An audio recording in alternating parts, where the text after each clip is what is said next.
Hi, my name is Benedict. Today's video is about some of the shortcuts that have really taken over in mixing in the DAW sphere in general, digital audio workstation space in general, but particularly in the electronic music space. I loathe to call a lot of it electronic music. It's EDM, and you might go, but the first word in Benedict is like electronic. That's that, but EDM and real electronic music, pure electronic music, really kind of aren't the same thing. Otherwise, it's like saying that disco and EDM are the same thing, even though there are some crossovers. But Blame It on the Boogie and Sandstorm are not the same thing. That's fine. It's quibbling, but it's a quibble that I can see people are going to make, so I want to just kind of undo that and say I'm not interested in that kind of stuff, and nor should you be interested.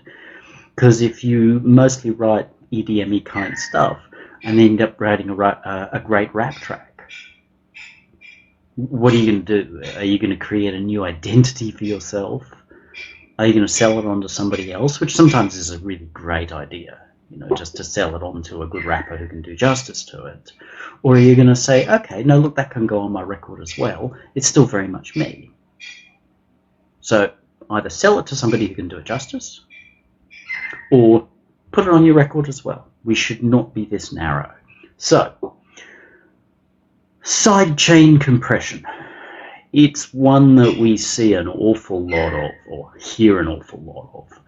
Now, I'll say I'm not a fan of it. It's a clever technique, and I will show you how to do it, various different ways for how to do it. So you'll be shown how to do it properly in terms of the way that it should be done. In terms of the way that it's done in EDM as well, because the techniques are not particularly different. But I will say up front that sound, where the track falls into a hole every time the kick drum goes. When I was first in studios, if I'd delivered mixes that way, I would have been looking for a new job, probably in a new industry, before the lettuce in my egg sandwich had gotten soggy. It was a technique that existed, and it was a technique that was used, but it was used as a last resort. So if we were listening to our playback and said, oh geez, this rhythm's weak, we didn't immediately reach for an effect unit. If at all possible, we went to the band and said, I'm sorry guys, but this ain't cutting it. By all means, come in, have a listen. And if they were good, or they cared at all about what they were doing, they would change their material.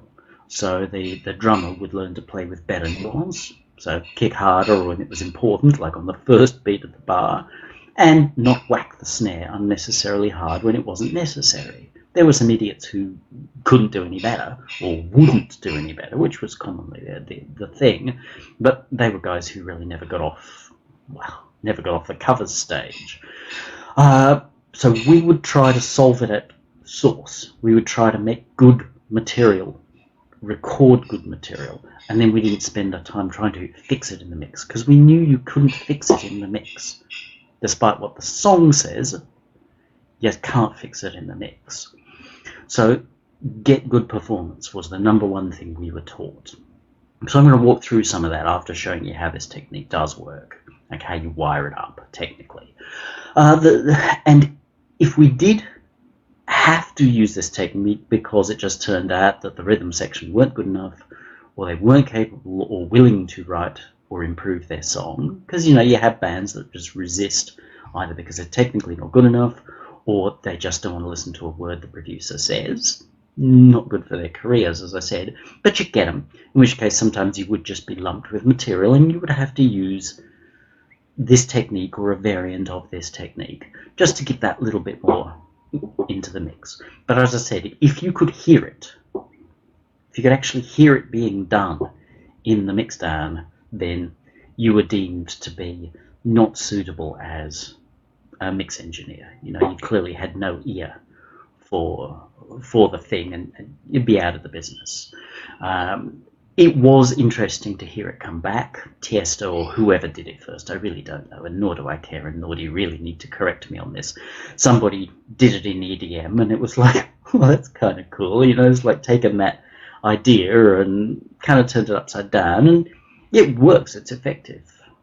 However, the problem is it's now been so massively overused, and overused because often it's used as the first solution to the problem rather than the last.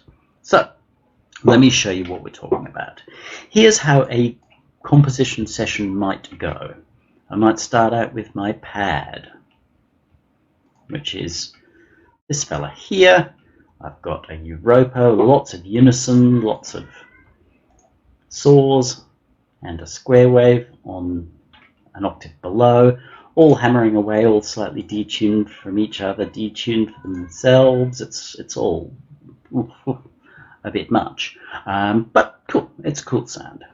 So if we were to listen to that, we would write a simple line that might look like, sorry, it's hard on one screen. This.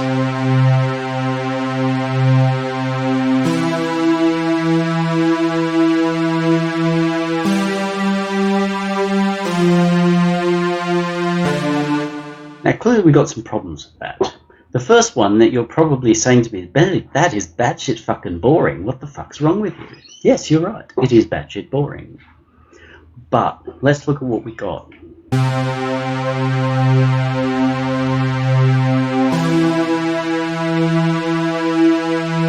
This thing's basically peaking the meters already. We've turned it up so it sounds nice and big and grand and all of that, but it's basically peaking the meters already.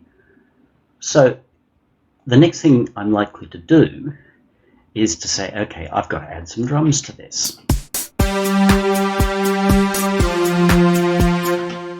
Now we got to stop right now. We really got to stop right now, because not only do those drums not sound, but we're clipping already. Our limiter has gone into clip. If you don't follow me, you might go, but why does that matter, Benedict? All the cool guys mix into a limiter. Yeah, they don't. Again, when I was trained, when I was brought up, if you mixed into a limiter, again with the lettuce in the egg sandwich, it just did not happen. You know, it was one of the laziest things you could do. I know some of the EDM guys who were coming up through the 90s started to do it. I get why, because they weren't trained. So they're just like, oh, well, I can throw any shit at this and it'll just lap it up for me. Especially the one that came standard in Fruity Loops and is actually turned on when you first fire up Fruity Loops and launch the basic thing. Fruity Studio, sorry if you're being precious. There's actually a limiter already there. It's already working. That's kind of sneaky. I mean, clever marketing, because the moment you press play on Fruity, it sounds, well, fruity. But it's cheating. Not cheating in a way that we can say, oh, that doesn't really matter, but it does matter, because it means you don't learn to balance things properly. So, we've got a problem. Straight away, we can say everything's too loud. So, this comes to what they call gain staging. Now, gain staging in many ways is absolutely not necessary in a DAW, because your DAW has like so much headroom, so many bits of headroom that couldn't give a fuck.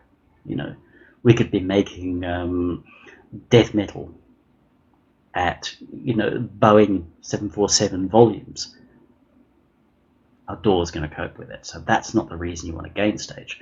But you do want to do this. You want to make sure that your levels are going to work okay. So if we're pushing this into something, which is a mixer, which is going into limiters and what have you, then we want to make sure that we're giving it appropriate levels, and appropriate levels in which we can mix. So, I'm going to turn my pad down. That's about right. Let's give it a tiny goose. There we go. It's peaking at -12. It's quiet, but that's why God gave you a knob to control the volume of your speakers or headphones. Please don't mix in headphones. I only use these things for these talks. Don't mix in cans. You can't mix with them. So any mix I do here, I wouldn't use for anything. This is just so that I can talk at you. So we pull it down, so roughly everything is going to be sitting at about -12.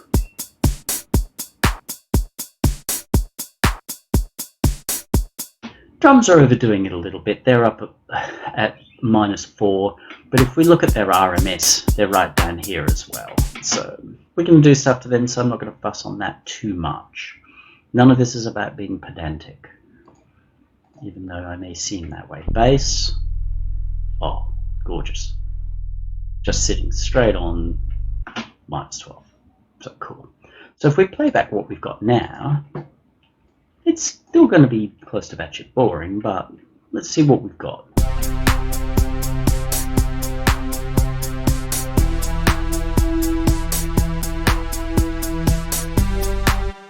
We can hear all our elements. Not very exciting, so I'm going to show you the sorts of things that you're going to end up doing, and what's good about those things, and what's bad about those things. So let's go to our bass, because our drums are, they're kind of cool. I used the Epic kit out of the Reason stock library thingy. So let's go to our subtractor. I've literally copied the lead line here, so there's no harmony. And I've just dropped the oscillators. So if we take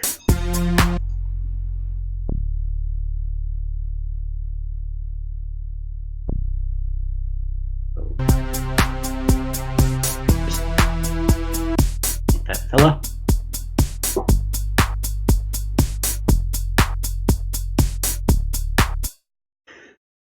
It gives us a fairly clear sense. Now this is important, you need to know this for later, for when you're going to work on putting good material in before you try and fix it in the mix. This shows us where the first beat of the bar is, doesn't it?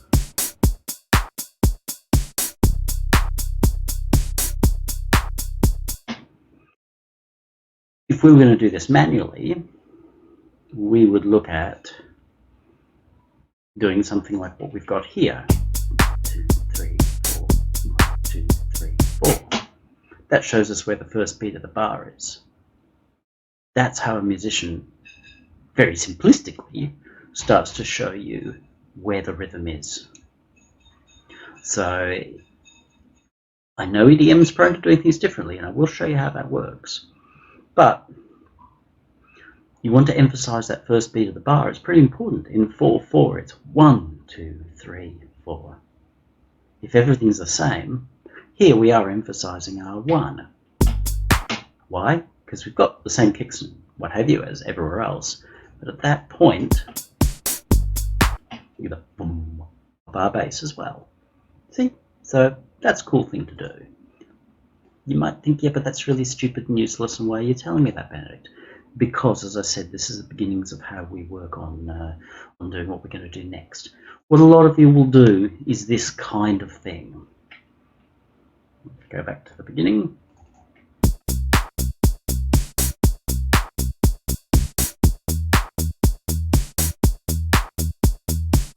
A lot of you will start with essentially this. Or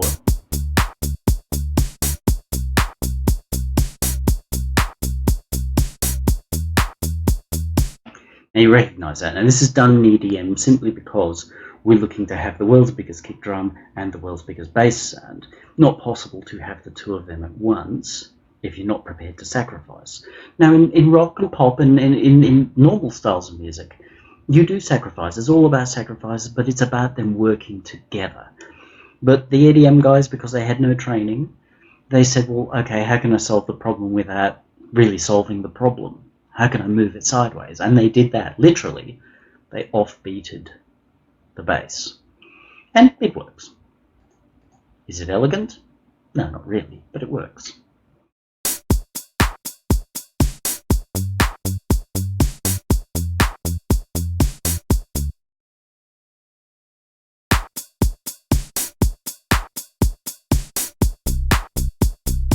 We add our sub, it adds a little bit of, but it's important to still keep this.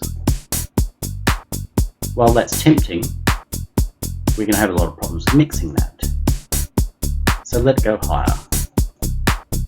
If you really want to meet it up, you could do that.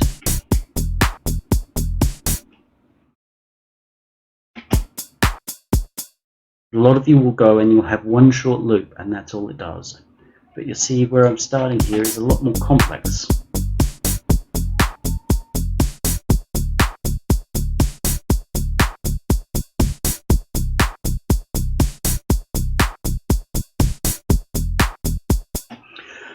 So by its changing, it puts a little bit of bass into that first beat of the bar.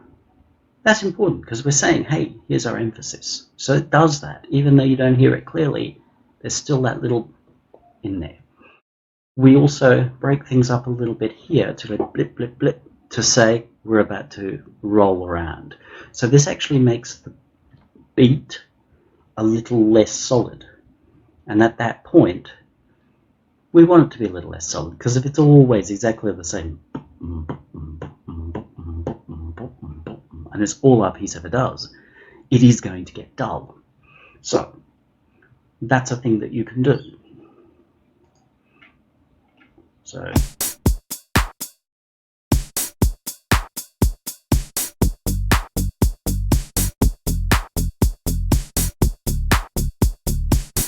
you've now got something that's rolling along. Whether it's your genre or style doesn't matter, that's not the point. The technique and the thinking is what's going to matter for you here. If we bring this back in,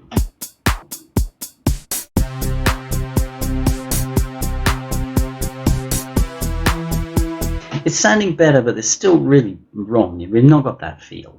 So this is where a lot of you are going to reach for the side chains straight away, and I'll show you a couple of different ways of doing it. The original rule, because we didn't have MIDI, was that you would use generally your kick drum to do this. So to do that, bear in mind I'm in Reason, but you can find your own way of doing this. I'm going to show you several techniques. Would be to take the kick drum. Now, in theory, to do this, I should be having the kick drum go out a separate output and what have you, but I ain't going to do that. I really don't like separating my drums until I absolutely need to, and as far as I'm concerned, I absolutely don't need to, because I've got a better technique than what I'm going to show you here, which I will show you as well. So, we've got here audio coming out of our drum machine. Some of it goes straight to the compressor, which is going straight to the mixer. That's what you hear. I've also got a copy of that, which is here, going down to the side chain in on our pads. So if we listen to our, let's turn our bass off.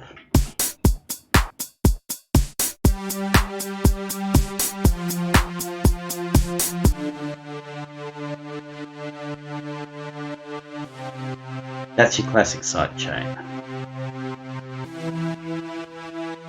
You can control how the shape of it feels. With your attack and release, get them too close and it'll start to distort. Further out it starts to even out.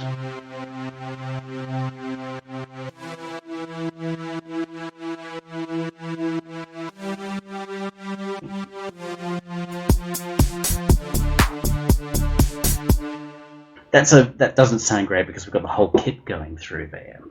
If we were to take just our bass drum and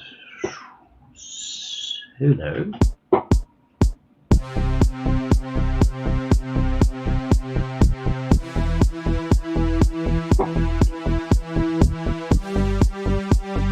you've now got that sound. I don't think it's the most elegant way of doing it, but it does work.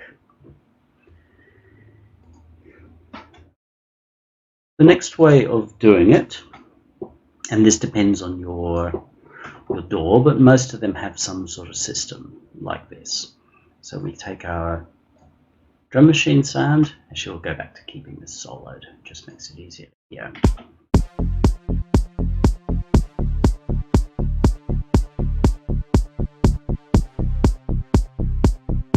We take our gain reduction and apply it to something else. Turn that off. So here.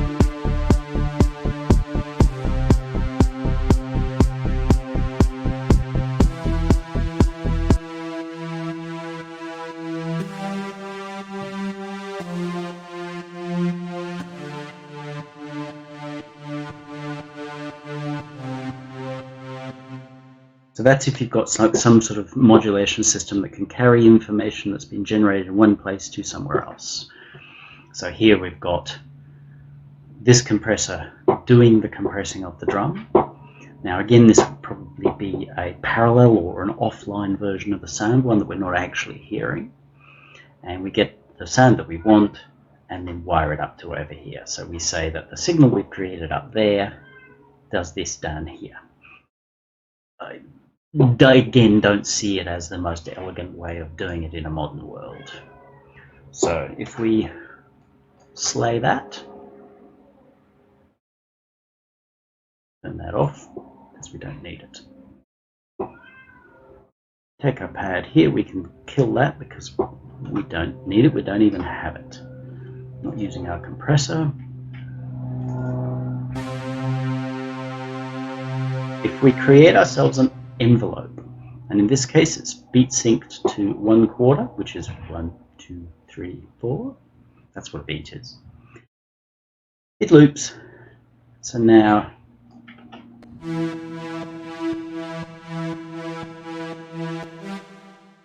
the reason I encourage doing it either on board, most modern synths have lots of envelopes to do exactly this kind of thing, or again, if you've got some sort of modulation system, then you can fly in a modulation from an LFO or something. But the great advantage of this is you've got far more control.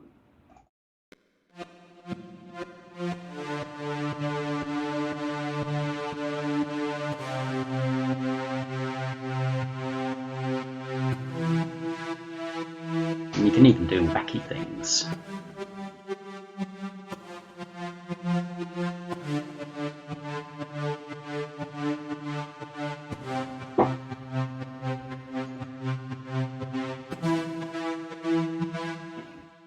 Do whatever you want, honestly, with these things. So the envelope path is the better way to go. I found with this. Oh, you can also get VSTs, third-party VSTs, where you feed your audio through it. It has one of these kinds of things, and you can do it from there. I just wanted to show you on board because they do it all on board now. So if we bring our drums in,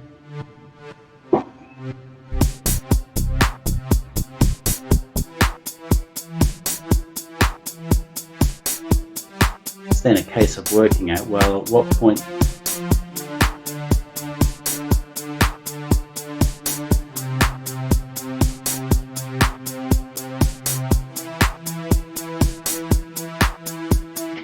does that start to sound right? Now, this has solved a problem.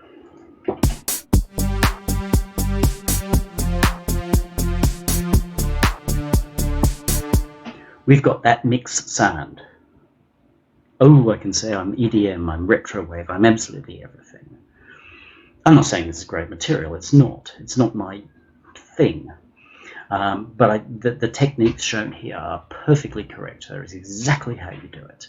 And I will again say, try and do it either on board in the synth or through a VST which has some kind of enveloping capability like this, and that lets you shape things with the most amount of finesse, because EDM's all about, so you want that kind of finesse.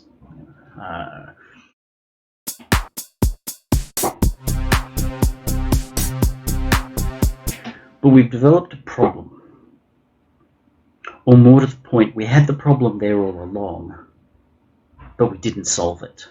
We simply tried to change it, which in this case was by putting envelopes on things.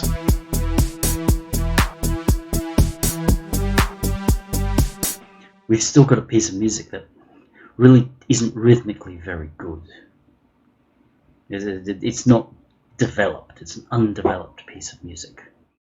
The next thing that we're prone to doing is, of course, making our chord even bigger.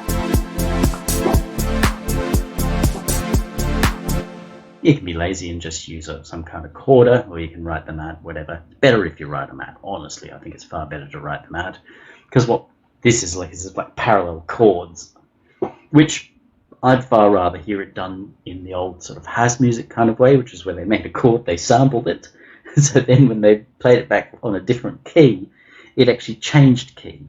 It's musically wrong, but it somehow sounded better than this lazy parallel chords. But I'm showing you what people do and the results that it has.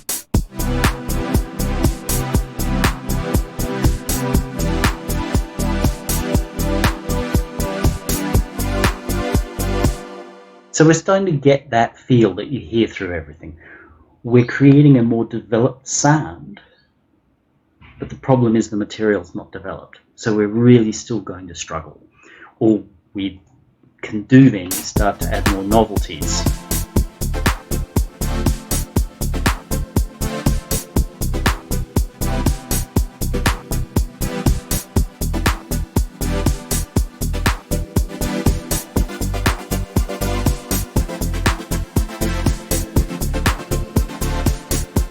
I'm not saying that's without its charms. It definitely does have its charms, but it's not enough.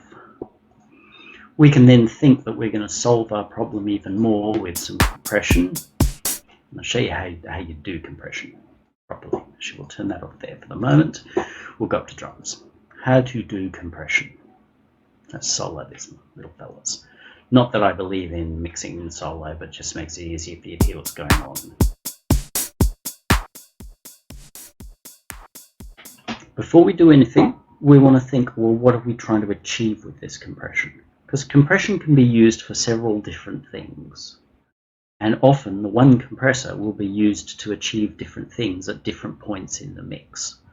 So at this point where we're working on the instrument, we're really shaping transients. And you'll find other doohickeys in the VST world called transient shapers. And there's one actually in Kong as well. If you dig into it, there's a transient shaper doohickey, which allows you to beef up the attack or slow the attack, like to soften it, makes your drums mushier, and to shorten or lengthen the decay. They're interesting devices.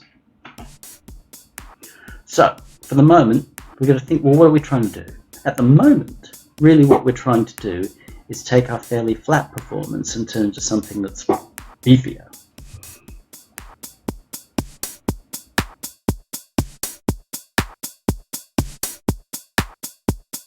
You'll see that I've gone to the highest ratio I can with the lowest threshold I can.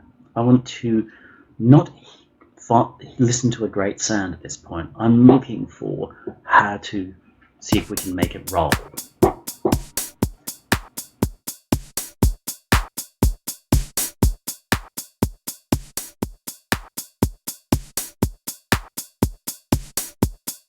It's mostly with your attack.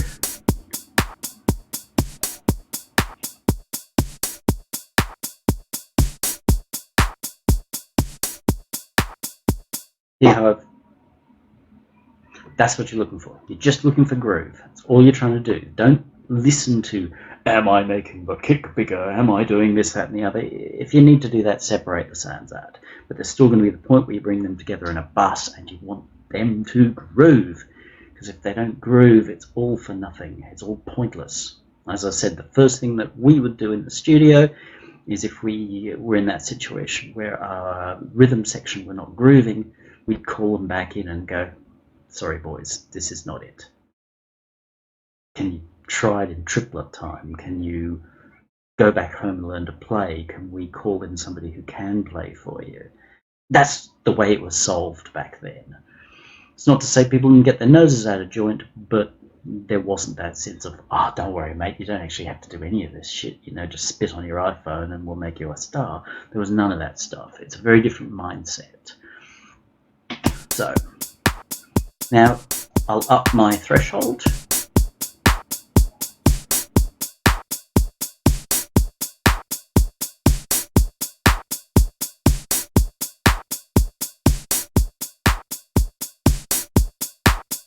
We don't want to splat that, as in we don't want to make it have a groove but be flat because it's...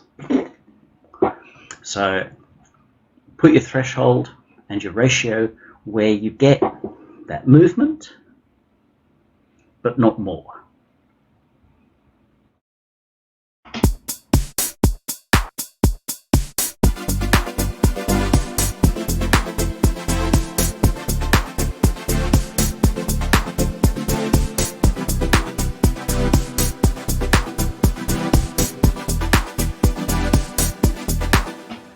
We might want to make our bass a little...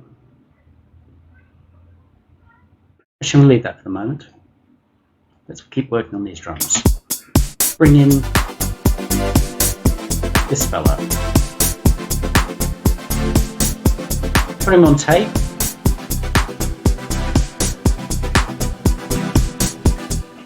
You might think, but why are you rolling off some top end? Because what this one does, it's the tape speed, in other words, it's a tone control. All those lovely highs. But one of the mixing things is that whatever's got the highest highs, the most happening up here, will get our attention. If you want the drums to have all the attention in the mix, which you don't, then by all means make them the brightest thing in the mix. But, and this is why I said you don't, drums are a dime a dozen. No matter how funky, fat and groovy they are, no matter how much you want to take your pants off and run around with them on your head, drums are a dime a dozen. It's everything else that happens on top of and around them that really makes your piece. So if you've got a singer, they need to take center stage. If you've got a guitarist playing lead lines, he needs to take center stage. In other words, you roll off some of the tops on your drums, especially when they're this kind of kick, which is a really trashy tape sound in the first place. Roll some of that off. Let the other stuff come through. Give it freedom.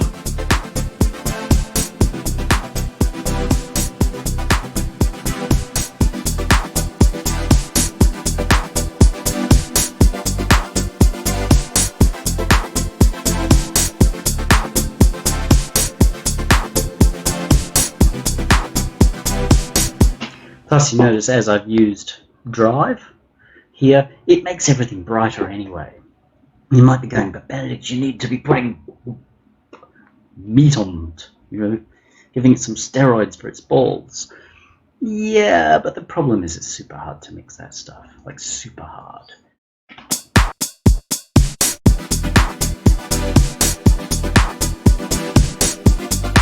Bear in mind, these things have no bass, but let's say that's okay. It's probably okay. We've rolled off some of the tops. We've got a lot more in them because of that that drive. I'm not going to worry with body or anything like that, resonators, cabinet type things. We don't really want them drums. Not in this case. I do it all the time, but you probably don't want it.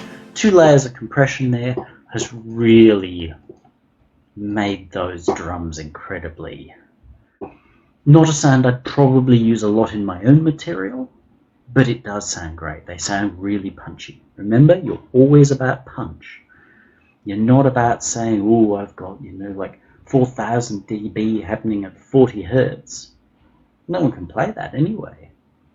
Most systems that your material is going to be played on probably don't do much below about 100 hertz.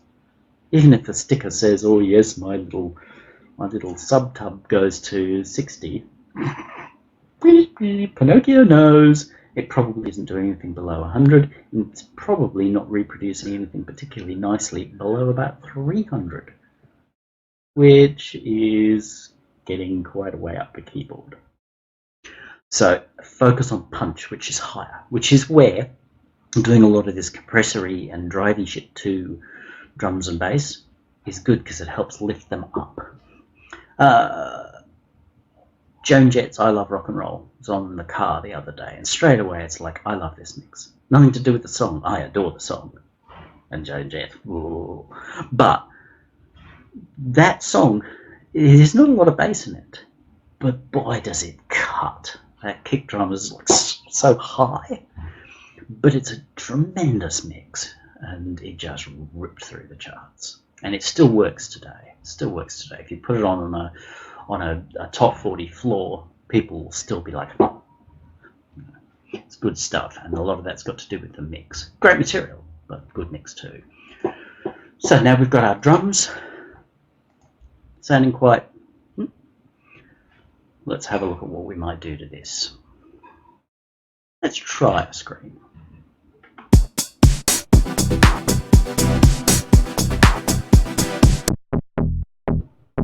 I kind of like this.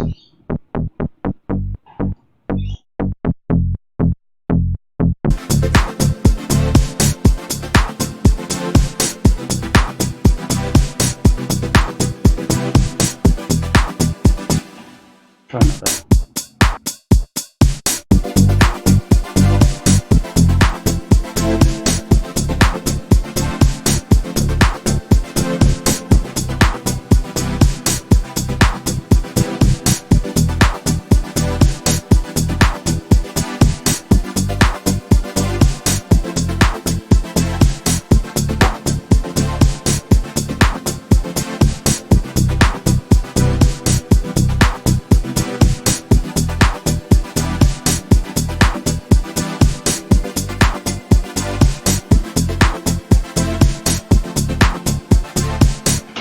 Still sounds like a fairly muted sound, but there's a fair bit of chewy going on in here. If we just solo it.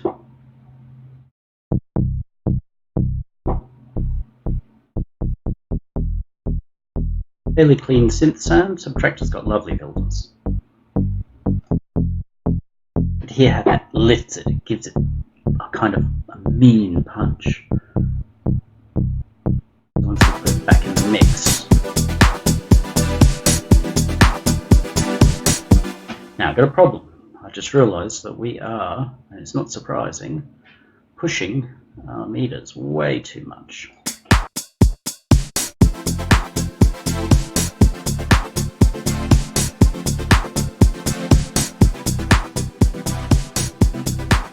So you're going to pull it right back.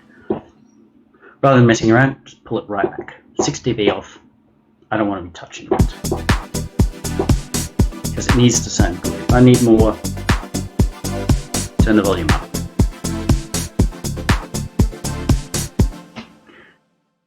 Even though I know that if and when this goes to the mastering house, which this is not going to, that they're going to put it back through a limiter, I want to make sure that my mix is before it goes through the limiter. Because not only is it like really lame to expect someone else to fix my mix, but it means I don't have that kind of control. So make your mix sound excellent without limiters, then work on it. See if there's anything we want to do with this.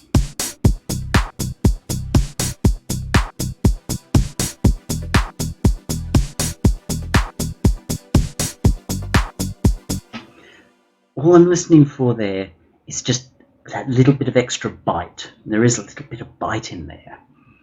That's all I'm after.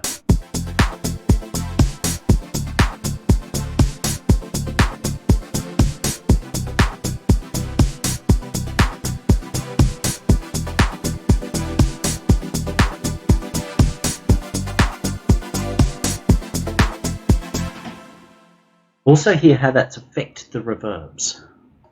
So if we turn the delay and reverb off, oh, it's 1990.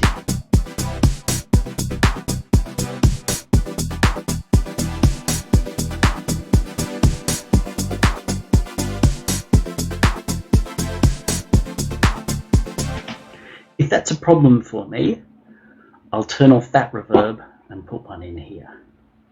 But it's not in this situation a real problem for me because that's part of that sound. So we're going from something that sounds, well, really terrible to, even though it may not be a great piece of music, we've started to have something happen.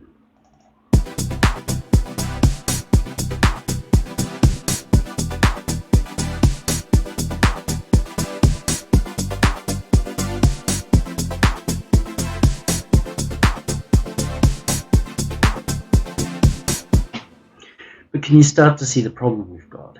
It becomes boring. Again. Will that work? It's easy for us to say, but I've done all the right producery shit, man, therefore it must be a good tune. I'm sorry. It actually isn't a good tune. Regardless of whether it's hitting your genre pop button or not, it ain't a good tune. It's what's called undeveloped. It's got nothing to actually be anything other than all this mixery shit, which we shouldn't have done until after we'd developed things. So here's something that we could have, should have done before. Let's get rid of all of these.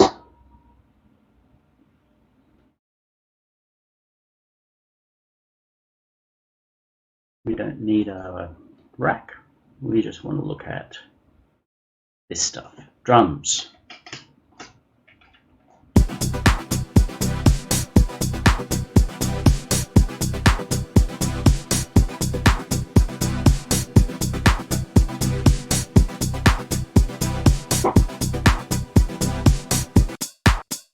Sorry, one window is just a bit done when you've got several monitors. So if we look at our programming here, it's super flat. So remember I said the first thing we'd be doing is actually going to our players, our musicians, and saying, hey guys, come on, yeah, you haven't done your job right. So seeing we ain't got no players, then we're going to do something about it for them. The first beat of the bar, I've pushed everything. Velocity goes up. So if we were to go through and turn off our compressors,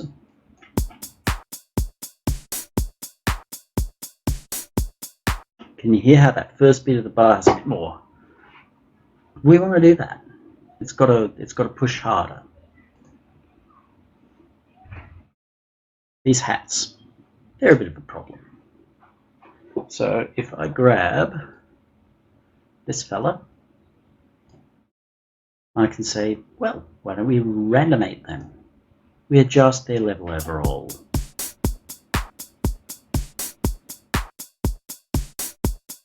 It's not a lot of difference, but it helps.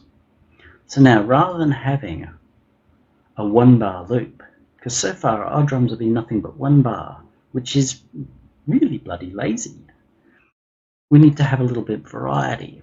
So let's go for our 2nd bar loop here. Let's put in another hat there. Let's see what we get.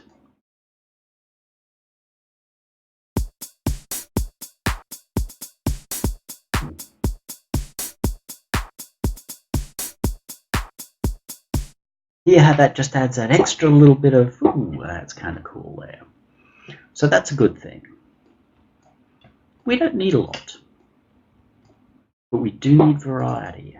It's absolutely vital that we have some variety. Let's put a ghost kick in here. By ghost, meaning that it's not important to the rhythm. Therefore, we don't actually want to be driving a side chain off this. Nice.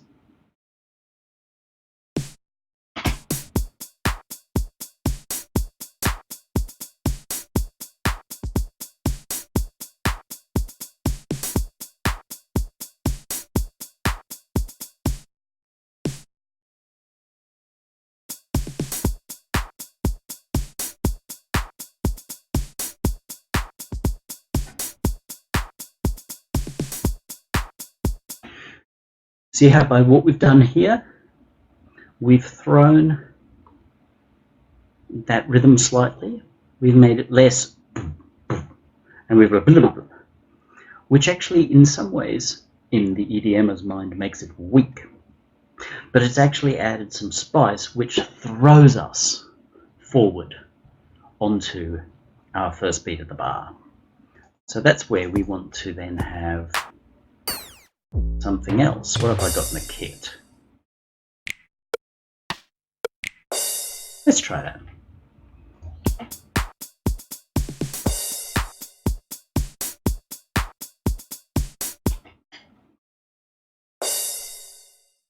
We don't want to just loud the second time round.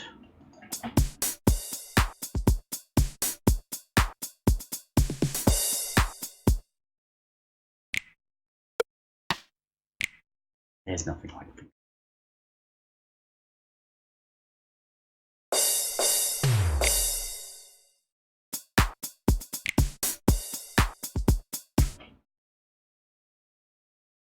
Now I know snaps are really in at the moment, but I'm kind of liking this because they've got a Latino feel.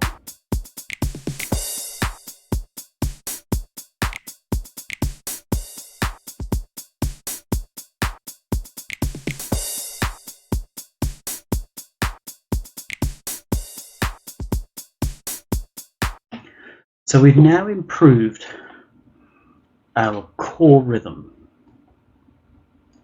with not a lot of work. We've still got the same basic rhythm that we had before, boom, cha, but we've augmented it.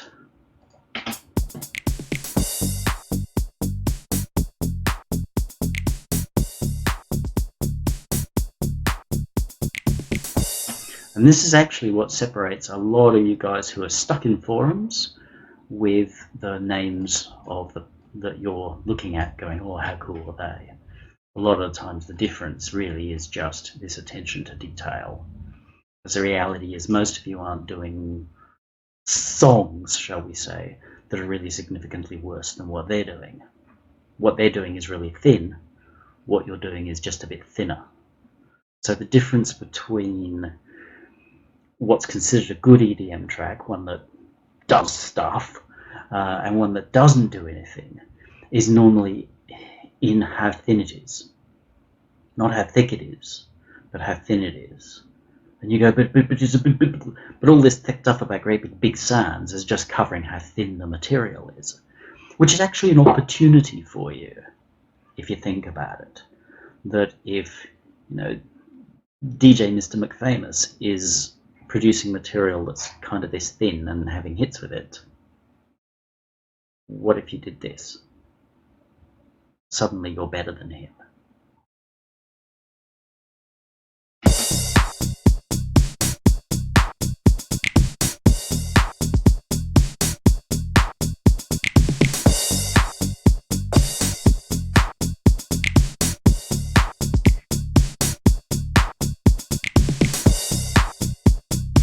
Just adjusting our mix, because once it goes through compressors, they screw all your mix up. But that's all right. That's part of what we know is going to happen. We compressed without those elements there, just to show you how to do it.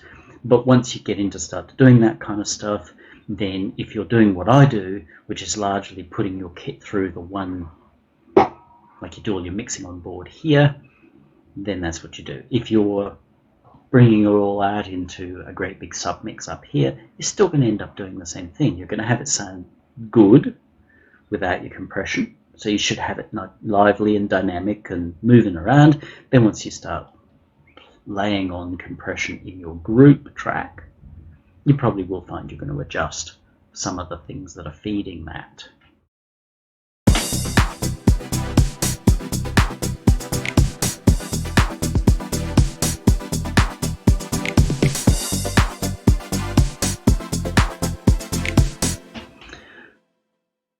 So just the little finger snaps and some extra bits and pieces suddenly make that more lively, and it gives it a feel.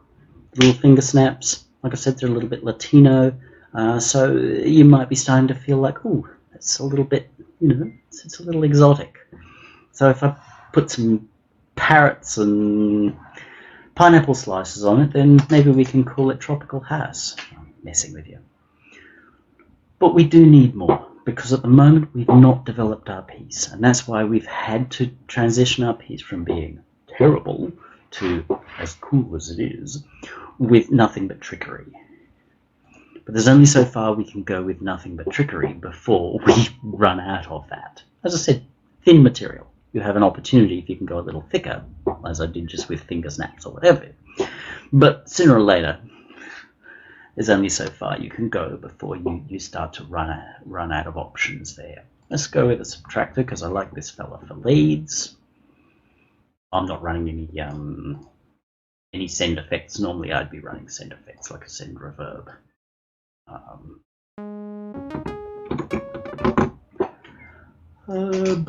have to think what I might want to create. Actually, maybe I won't think about what I want to create. I'll open this up. Close that out of the way. Blue for now, subtractor. It's in blue. So we have to look at a melody. I know you go, oh, but Benedict, that's like the coolest, it's like death, Benedict. What are you doing to us? No. You already have something that you think's a melody with that chord line. So let's just take some advantage of that.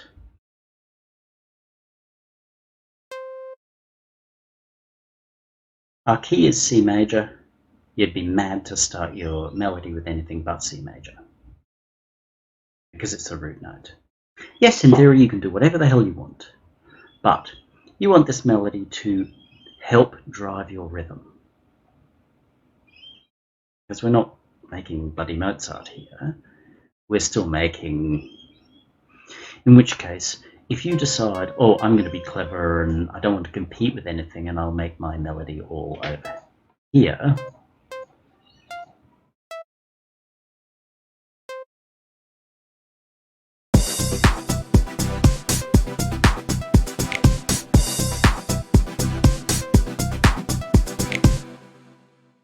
it's interesting. I've got to say, it is more interesting than I anticipated it would be.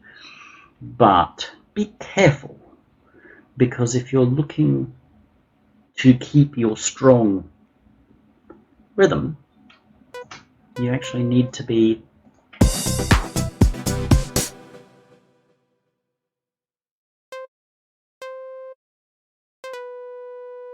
focusing on your root notes, because they're your strongest note in the whole key, the whole piece, the whole scale. So they say more than anything else. You also want to be looking for your strong beats. Remember, the strongest beat in the bar is the first one. 1, 2, 3, 4. So if you go putting everything off, you can go, oh, but I'm so syncopated, man. It's like the coolest thing ever since, the invention of house music. Piss off. Everyone was doing syncopation before house music. But you still need to emphasize. Remember, as I said, that the whole side-chaining thing is it's trying to solve something without solving it properly. There's only so far you can go. Whereas if you put your...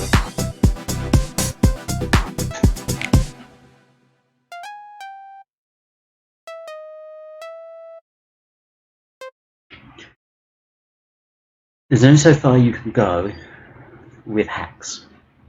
So focus on things that actually bring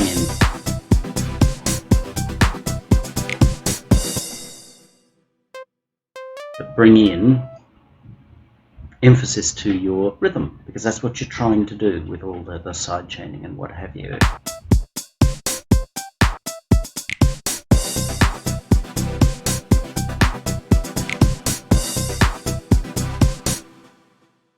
One problem I do have here is that this is fighting with this.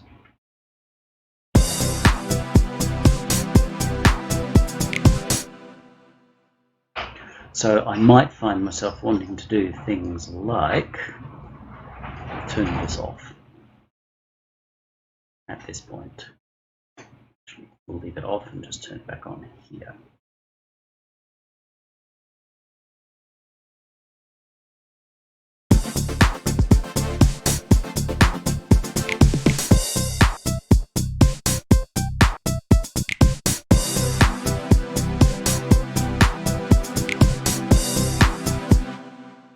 Can you hear there how that has now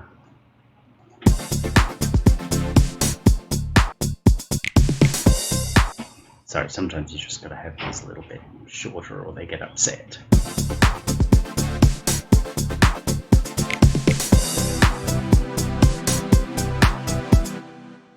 The other thing we're going to want to do here is simply to give, no, not that one, this guy, is to give something dominance. A lot of mixing is about dominance. It's about who is more important at this point in time. Now the reality is, at this point in time, our lead line becomes more important.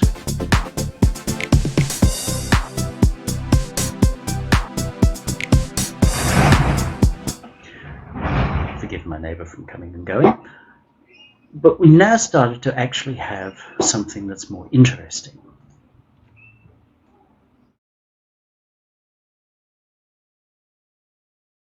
A bit of bleep, bleep, bleep.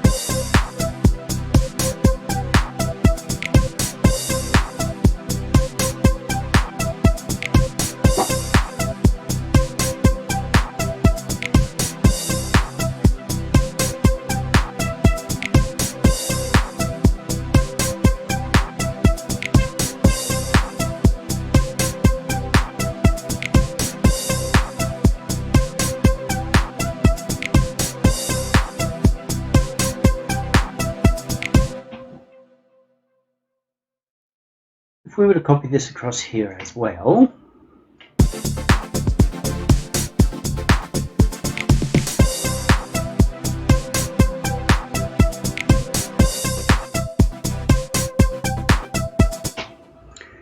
still doesn't work because they've got slightly different rhythms, which is inevitable because I've relied on a box to make one and on myself to make the other. Obviously, if I were be able to pay more attention, then I could do better, make them match better. But I don't, and it's kind of nice not for everything to be exactly the same, because it's one of the problems you see through tracks. Just like I added the little Latino things, changing your rhythm is also a really good thing. We've got so much that's the same.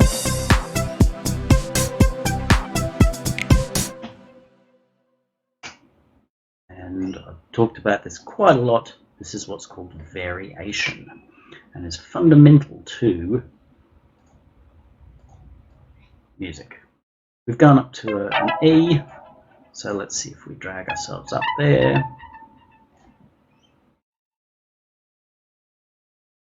Let's see what we get.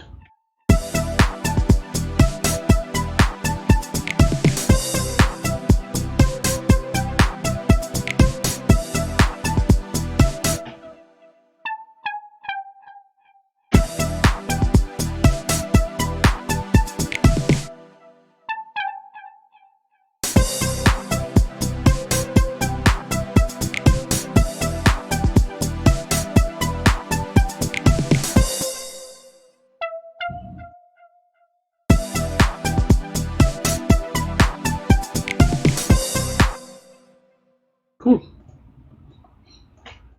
This one gets a little bit more complex because we've got a couple of different lines. So where are we going with this one? That's going up to a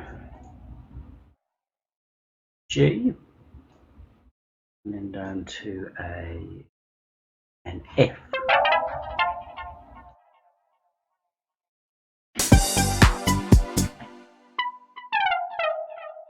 We need to do something different.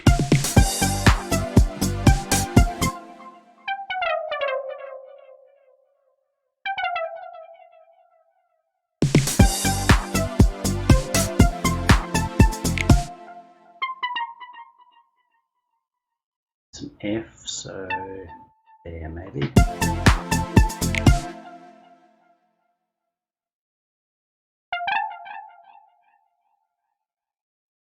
And then our last one, which is, I think, on D.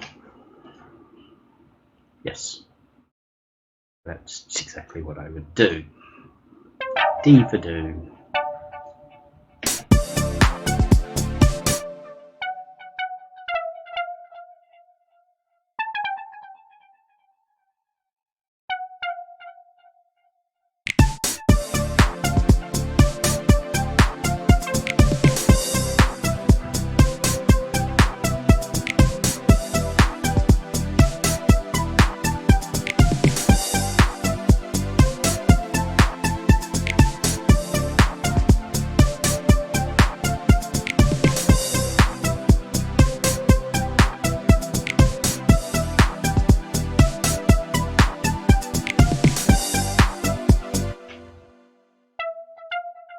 That note just feels funny.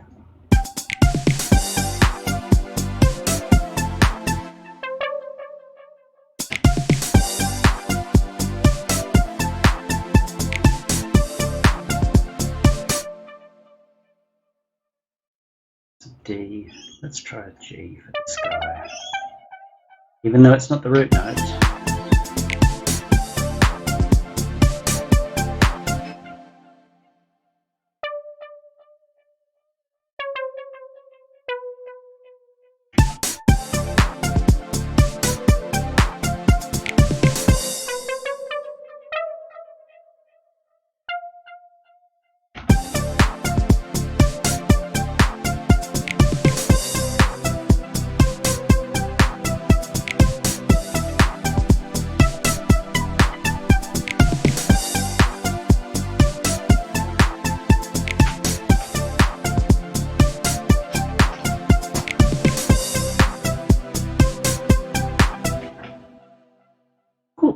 So let's go back to what we did here with our side chain.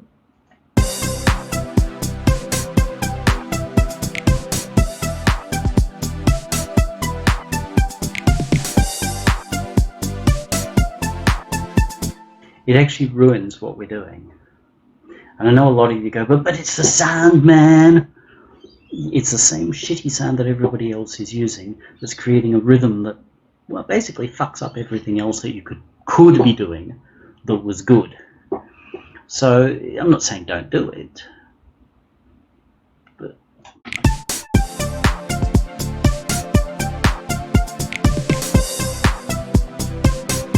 see there, it's a lot more minor. If you still feel like you need it, honestly I don't think you do, but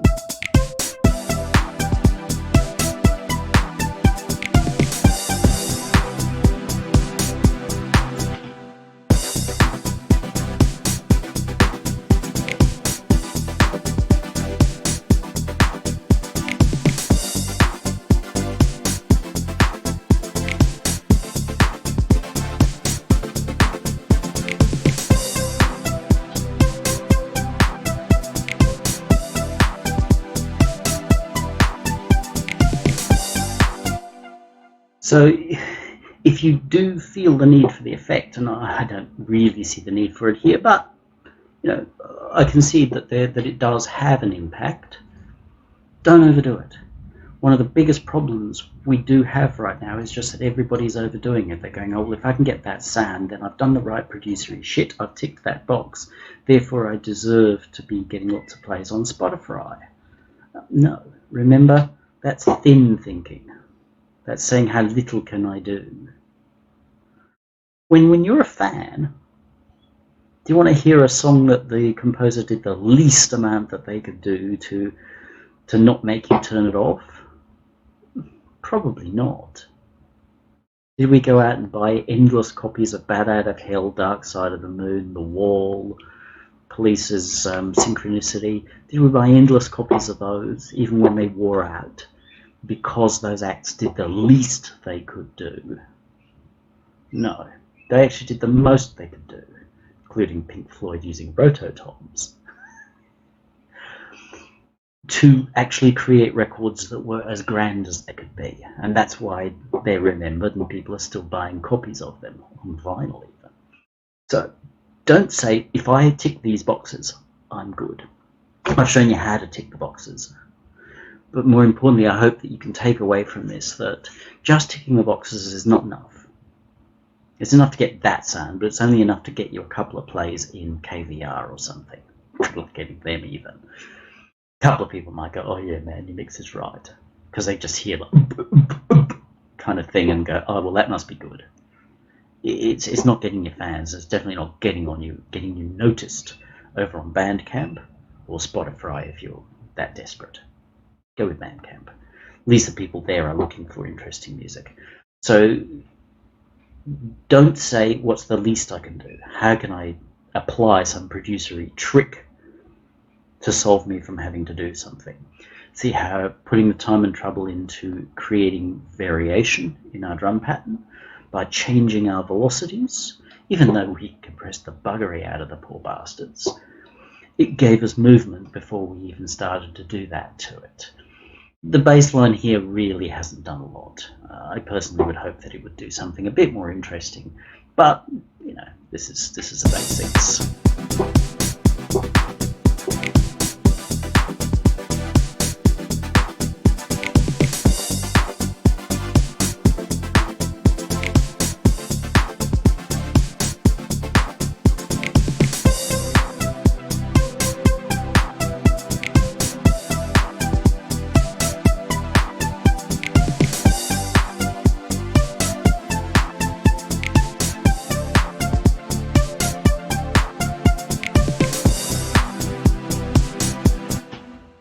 There you go. That's all you really need to do. So instead of focusing on the tips and tricks of saying, oh, I need to do this producery shit, we could actually turn it effectively all off.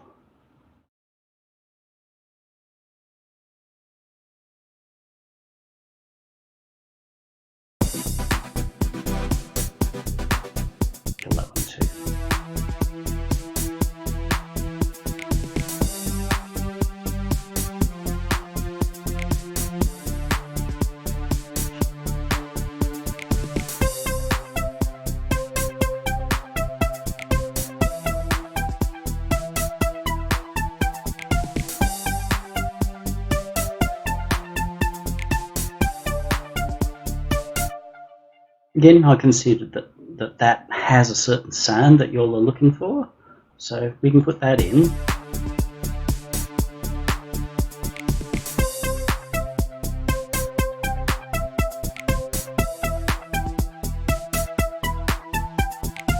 But it doesn't need it in terms of the story the piece of music is selling. Again, I say to you, I'm not trying to say this is how you write cool, whatever the hell has or whatever it is at the moment is fashionable. That's not the point. It's to say, here's how you think about it.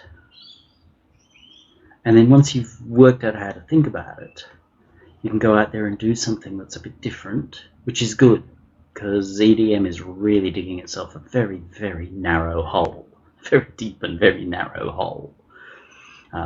So it is ripe for someone to come along and have something different, like a little melody maybe. Might make it fun. But once you apply that mindset to what you're doing, yeah, the first time or two you may feel a little uncomfortable because you're outside of the comfort zone. But isn't that what got your attention when you first heard Sandstorm? Or you first heard Tisto or whoever doing the sidechain compression thing? You're a bit like, oh. And then you realise, hey, that's kind of got something cool about it. So allow yourself to develop that, not by following all the tips and tricks that you see in people's 2-minute YouTube videos that only teach you how to chase somebody else. Take the mindset that I'm showing here of saying, okay, how can I build good rhythms? Then I can emphasize them with sidechain. How can I build good musical parts? Then I can emphasize them with a bit of the old splat. Then you're going to say, my mixes really shine, because you know why you're doing that stuff. And again, you're a little more likely to come up with something that's different and that people go, you know what, that's rather cool. And then they start chasing you, which is far better than you chasing them. Because by the time you're hearing the next Tiesto or Justice or whoever the fuck it is these days, Marcia's guy, don't know, don't care, you know who that is. By the time you're chasing them, you're 6 months to a year behind. You need to be putting yourself out there. And the thing is, it is out there. Here's a funny little story. 1988, I get my first synthesizer, little Casio CZ1000, hell of a machine. I start playing around with an idea. I'm playing around with, because the thing was able to be multi-timbral, like you could play up to 4 separate synthesizer lines at once. I mean, that was bloody amazing. I put together a little drum track. And then I was playing around with the other sounds based on the idea of Gregorian chants. What if I could fuse drum machine and Gregorian chants? Now, seeing my time in music was, as a composer, was about 2 weeks. I really wasn't able to do a hell of a lot with it because I had no skills. But nonetheless, I sat there going round and round, just like asking my father, who was a choir master, how does this work? What do we do? Blah, blah, blah. I've got a pretty creditable sound, and sure, I didn't have an 808 to get that sound. But guess what should come out a couple of years later? Enigma, sadness.